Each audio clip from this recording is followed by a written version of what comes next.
Ya, Assalamualaikum warahmatullahi wabarakatuh.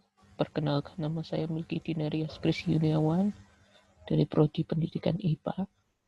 Pada kesempatan kali ini saya akan menyampaikan mengenai proposal skripsi saya yang berjudul Penggunaan Virtual Laboratorium atau PET guna meningkatkan pemahaman siswa kelas 9 di SMP Pantai pada materi listrik dinamis.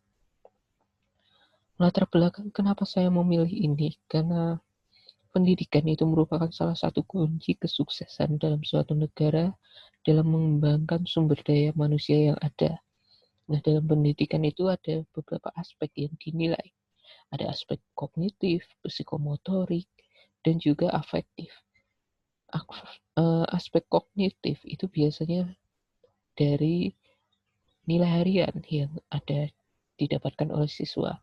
Sedangkan psikomotorik adalah keaktifan siswa dalam sebuah diskusi maupun kegiatan eksperimen. Dan aspek afektif itu adalah sikap siswa dalam mengikuti suatu pembelajaran. Dalam mata pembelajaran IPA sendiri, aspek psikomotorik itu dapat dilihat dari beberapa keterampilan yang ada dalam kurikulum 2013. Aspek psikomotorik ini juga dapat dinilai dari suatu praktikum. Nah, sayangnya kegiatan eksperimen itu biasanya dapat dilakukan dalam suatu ruangan. Dalam hal ini adalah secara tatap muka. Namun saat ini karena pandemi, kita jadi susah untuk melakukan suatu praktikum. Oleh sebab itu, kita akan menggunakan virtual lab untuk menggantikan praktikum secara manual, secara fisik ke dalam virtual lab. Nah, di virtual lab ini yang digunakan adalah PET, yang merupakan salah satu virtual lab yang sudah terkenal dari dulu. Nah, masalahnya tadi, guru itu ternyata belum memahami apa sih itu virtual lab, sehingga guru itu jarang menggunakan virtual lab, lebih sering menggunakan fisik lab. Nah, berdasarkan data dari ujian nasional pada tahun 2016 sampai 2019, tercatat bahwa pada materi listrik dinamis itu pemahaman siswa sekitar 45%, atau bisa dibilang paling rendah di antara pemahaman siswa pada materi yang lain. Oleh sebab itulah kenapa diperlukan suatu strategi atau suatu metode untuk meningkatkan tingkat pemahaman. Salah satunya adalah melakukan praktikum. Namun bagaimana jika kita tidak bisa melakukan praktikum secara fisik? Tentunya kita akan menggunakan praktikum secara virtual lab.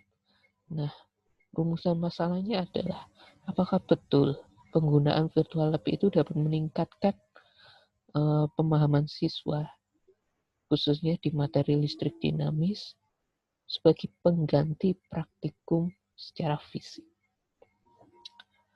Untuk kerangka berpikirnya seperti ini. Jadi, kenapa menggunakan materi listrik dinamis? Karena materi tersebut mudah untuk dipraktekkan.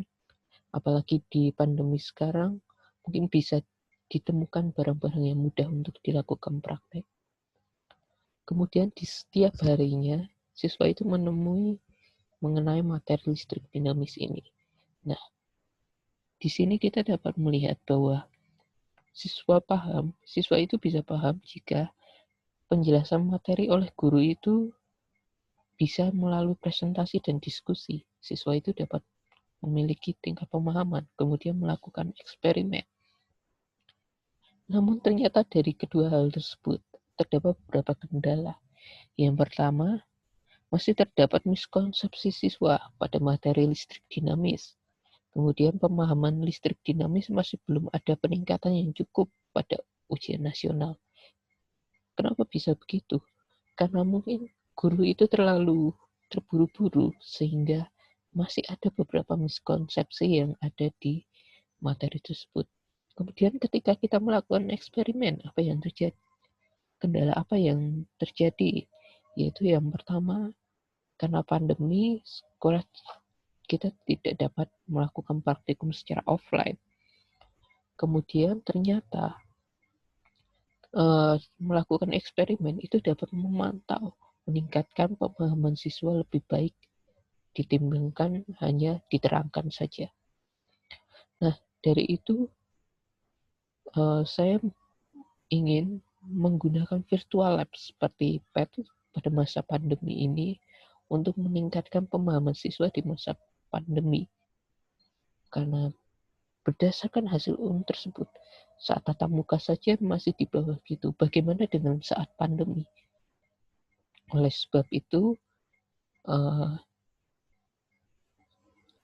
menggunakan virtual lab. Namun faktanya, siswa itu masih belum paham mengenai apa itu virtual lab dan gimana sih menggunakannya. Desain penelitian yang dilakukan, saya menggunakan desain penelitian eksperimen dengan teknik pendekatannya adalah pendekatan penelitian kuantitatif. Kemudian metode pembelajaran yang saya pakai adalah inquiry terbimbing. Kemudian untuk desainnya itu dilakukan secara daring menggunakan Google Meet atau Zoom dan juga grup WhatsApp untuk memberikan materi. Kemudian Google Form untuk menilai prioritas dan post-test siswa. Dan tentunya menggunakan virtual lab seperti PET untuk melakukan praktikum secara daring. Untuk populasi dan sampel, populasi yang digunakan adalah seluruh kelas 9 SMP Pantai Costa di Kota Magelang yang jumlahnya kurang lebih 56 siswa yang nantinya akan dibagi menjadi 2 kelas, di mana satu kelas akan dibuat menjadi kelas kontrol dan satunya menjadi kelas eksperimen. Untuk instrumen penelitiannya yang digunakan adalah lembar penilaian, lembar kerja siswa, lembar dan lembar dokumentasi.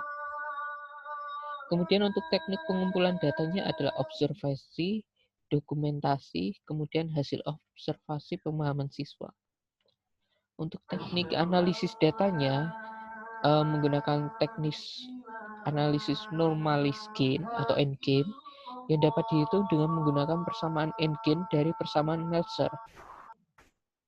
Persamaannya seperti berikut, di mana G adalah nilai normalis gain sama dengan skor post-test dikurangi skor pre-test dibagi skor maksimal dikurangi skor pre-test. Demikian presentasi dari saya, kurang lebihnya mohon maaf. Assalamualaikum warahmatullahi wabarakatuh.